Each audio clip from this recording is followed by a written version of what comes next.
The tower is here. And I think something in your life is about to become intolerable almost overnight. That's the strange part. Because you've already been tolerating it, possibly for a very long time, and then something happens. There's one more demand or like one more conversation, just one morning where you wake up and you realize you have to deal with this again. And suddenly, you can't. I think you're going to surprise somebody because from their perspective, this may look very sudden. They may say, where's this coming from? But it isn't. They're simply seeing the moment when your behavior finally catches up with something your nervous system has been telling you for a very long time.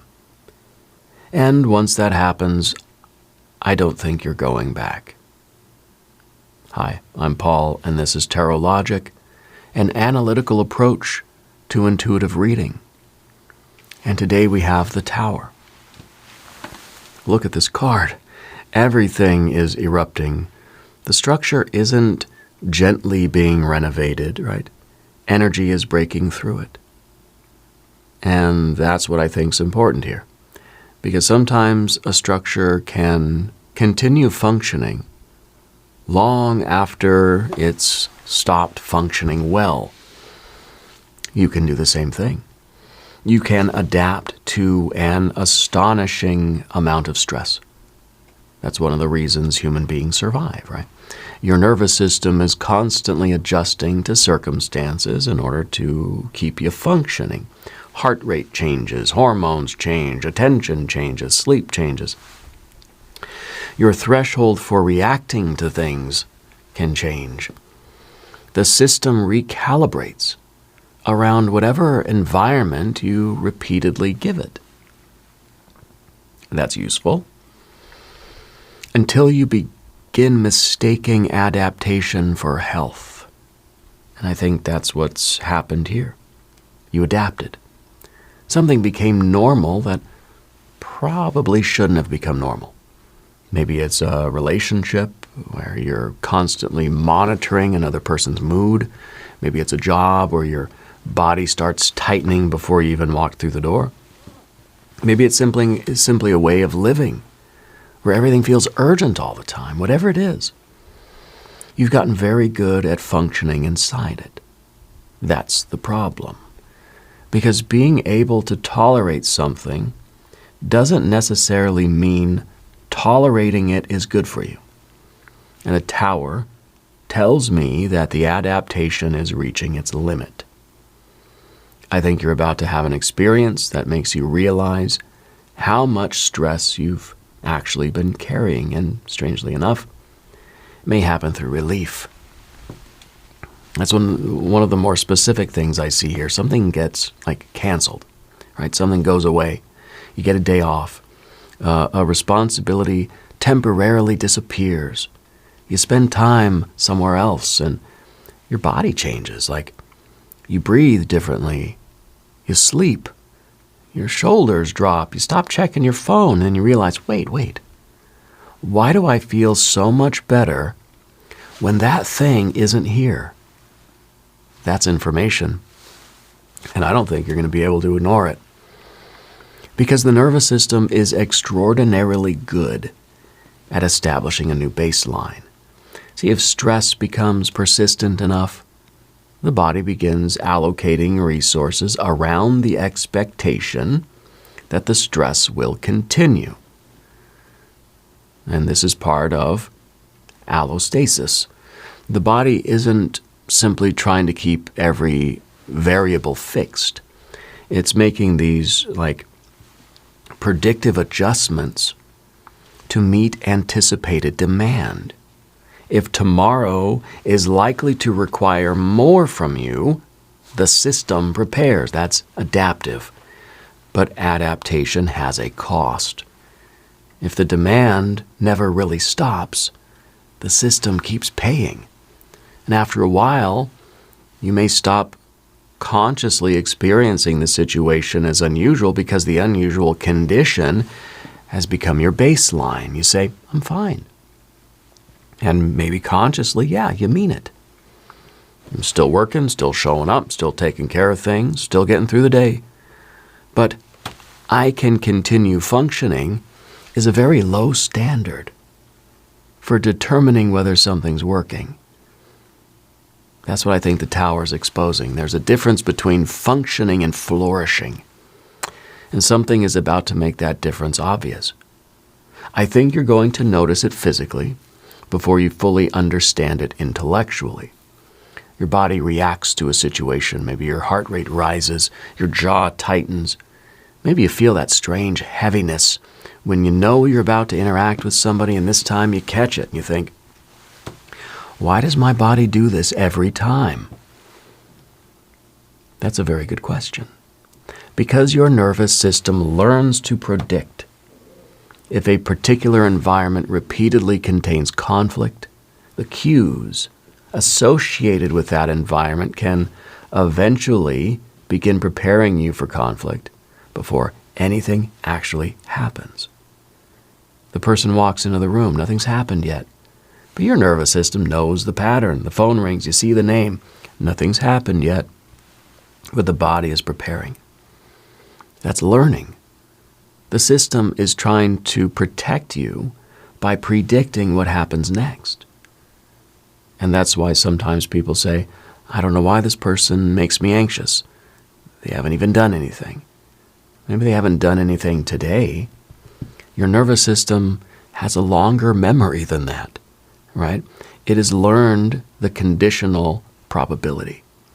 When this cue appears, this type of event tends to follow, so it prepares. I think you've been overriding that signal. You've been saying, it's fine, I can handle it, it's not that bad. And maybe you've even been correct, you can handle it. The tower asks a different question. Why are you handling it? That's where things change, right? Because I don't think the next step is just another coping strategy. I think you're supposed to become even better at tolerating the environment. Yeah? No. I think you're going to change the environment.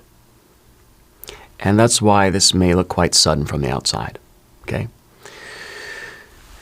People usually see behavioral change. Yeah? They don't see the accumulated physiological and psychological load that came before it. They see the resignation letter. They don't see the 18 months of waking up with dread. They see you stop answering the phone. They don't see the hundreds of interactions that taught your nervous system to brace whenever that person's name appeared. So when the final event happens, somebody may genuinely think you're overreacting. But you're not reacting exclusively to the final event. You're reacting to the accumulated pattern. It's the straw that breaks the camel's back. It's the overnight change that is preceded by slow, steady, consistent repetition. You're reacting to the accumulated pattern. The final event simply changes the calculation. That's what I think's coming. And I want you to watch for something very specific when it does happen. Clarity. Because I don't see confusion here. I don't see you spending 3 weeks wondering what to do. I think there's a moment when your internal model updates very quickly. You realize this isn't temporary. This is the system. That's huge. Because as long as you believe that a stressful condition is temporary, tolerating it can make sense. You mobilize resources. You get through it. You recover afterward. But if the stressor is actually structural, the strategy has to change. You cannot indefinitely treat a permanent condition as a temporary emergency. Eventually, the emergency response becomes the lifestyle. And that's where the allostatic load starts becoming useful as a concept. Every adaptation has a cost, right? The stress response itself isn't bad. You need it. It mobilizes energy. It changes attention. It helps you prepare to deal with demands, The problem is the repeated activation without sufficient recovery. Then, the systems designed to help you survive acute challenges can become part of the burden. And psychologically, something similar happens. You become hyper-efficient at managing the problem. You anticipate, you accommodate, you prevent, you recover, and eventually, your entire life starts organizing itself around avoiding the next disruption. That's not agency. That's management. And I think the Tower is returning agency. But it does it by making the existing arrangement impossible to rationalize. That's why there's an event. Something happens that you cannot comfortably incorporate into the old explanation anymore. Maybe somebody crosses a line you thought they understood. Maybe you're asked to absorb another responsibility when you're already carrying too much. Maybe you see how differently you feel when the stressor is absent. Whatever form it takes, the conclusion is the same. Something has to change. And here's where I think the nervous system piece is really important. Because after you change it, you might initially feel worse. I know that sounds strange. But familiar stress can still be familiar, right? Your nervous system has built predictions around it. When the environment changes, even positively, those predictions don't disappear instantly. You may continue waking up expecting the problem. You may check your phone. You may feel guilty. You may wonder whether you made a mistake. Your conscious mind can understand that something has ended before the rest of the nervous system has updated. Okay? And that's why some people leave like a chronically stressful situation and they say, why don't I feel better yet? Well, because the structure changed faster than the model, right? Your brain still expects the old environment. It predicts the argument, the demand, the interruption, the threat. Then it doesn't happen. That's a prediction error. And in this case, yeah, prediction error is exactly what you need. The nervous system expected stress. Stress didn't arrive. Again, it expected stress. Stress didn't arrive. Again, eventually the model begins changing, right? And the system learns we don't have to prepare for that anymore. And I think you're going to experience this very thing. There's a period after the Tower, right, where things feel strangely quiet, maybe too quiet. And you might even find yourself searching for a problem, right? And that's worth noticing. Because a nervous system accustomed to high stimulation can interpret calm as unfamiliar. And unfamiliarity isn't automatically experienced as safety, right? Safety itself sometimes has to be learned. That's one of the most interesting things about chronic stress. People can become so adapted to activation that the absence of activation initially feels wrong. You finally have an empty afternoon and you can't relax. Nothing's wrong, but your brain keeps looking. What did I forget? Who needs something? What should I be doing? That's the old model generating predictions. Give it time. Because the Tower isn't merely destroying something. It's creating the conditions for recalibration.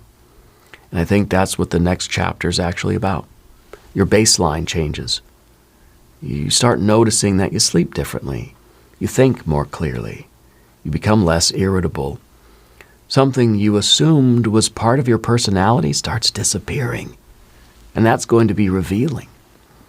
Because some of what you've been calling me may actually be me under chronic load. Those aren't necessarily the same person, and that can be a profound distinction. Stress changes cognition. It changes what captures attention. It changes how ambiguous information gets interpreted. It can narrow behavioral flexibility because the system becomes increasingly concerned with immediate demands. And when that load decreases, cognitive bandwidth comes back. And that's why I think a decision you've been struggling with may become much easier after this change. You haven't been incapable of making the decision. You've just been trying to make it while your system was overloaded. Remove some of the load, suddenly you can see farther ahead. And also, something that seemed incredibly complicated becomes simpler once the stressful structure changes. You think like, why couldn't I see this before? Well, you were busy surviving the structure. That's the tower. And that's why I don't want you to fear this card. The eruption is dramatic. It's radical change. But sometimes disruption is what happens when adaptation has gone too far. Your system has spent long enough changing itself to accommodate the environment. Now you're going to change the environment to accommodate the life you actually want. That's a very different kind of adjustment. And somebody may resist it. I do see that. Because your adaptation has probably benefited somebody besides you.